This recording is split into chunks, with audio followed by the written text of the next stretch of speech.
Hey everybody, this is Vince Miller. Thank you so much for joining me for some more time right here in God's Word. Big shout out today to Gordo Christiansen from Vernon, Vermont.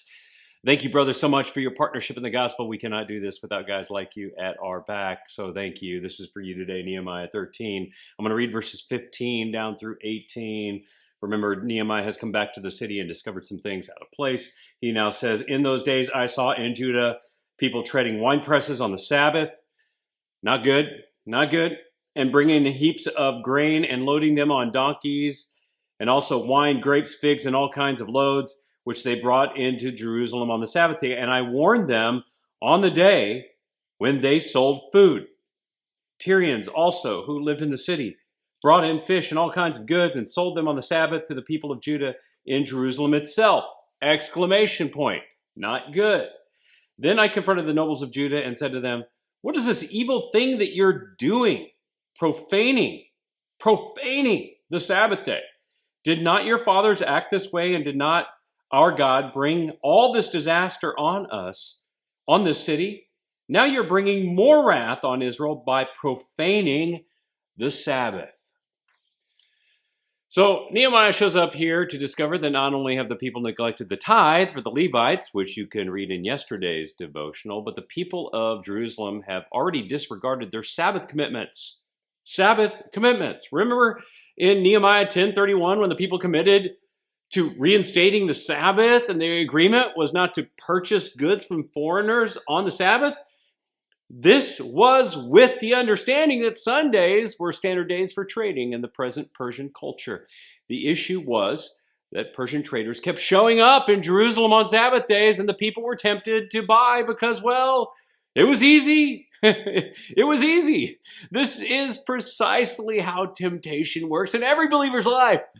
We make a new or a renewed commitment to God, and then these things progressively happen. Here's a list of them. Number one, cultural patterns continue.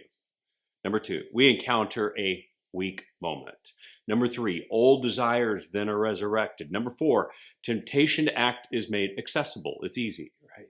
Number five, we justify the action in our mind. Number six, we act in disobedience.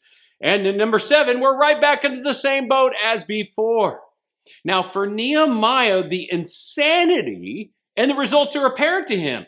But for the people, it appears it isn't.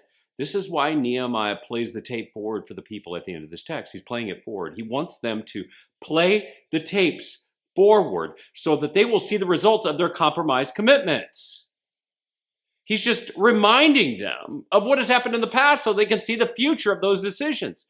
Today, here is what I want you to do. I want you to identify a commitment or a goal you have made. Now, it could be a spiritual, physical, or financial goal. Then for a few minutes, just for a few minutes, I want you to play the tape forward. Just play it forward. Play the tape forward in two ways, though. First, what would it look like if you actually kept this commitment and followed through on this goal? And then second, consider what it would look like if you did not keep this commitment and failed to accomplish a goal. Now, imagine both ends in your mind as you do this. And then be very imaginative and even descriptive of what each end would look like. And then, like Nehemiah does with these people here, settle on the vision and the ending you want. Do you want to go back to the way things were? Or do you want a new ending? So fellas, take some time to do this today, because tomorrow we're going to see how Nehemiah is going to make accomplishing spiritual goals even easier for the people in this text. I love you guys. I pray this has blessed you. If it has, share it with someone else. And I'll see you right back here tomorrow for the conclusion of this moment.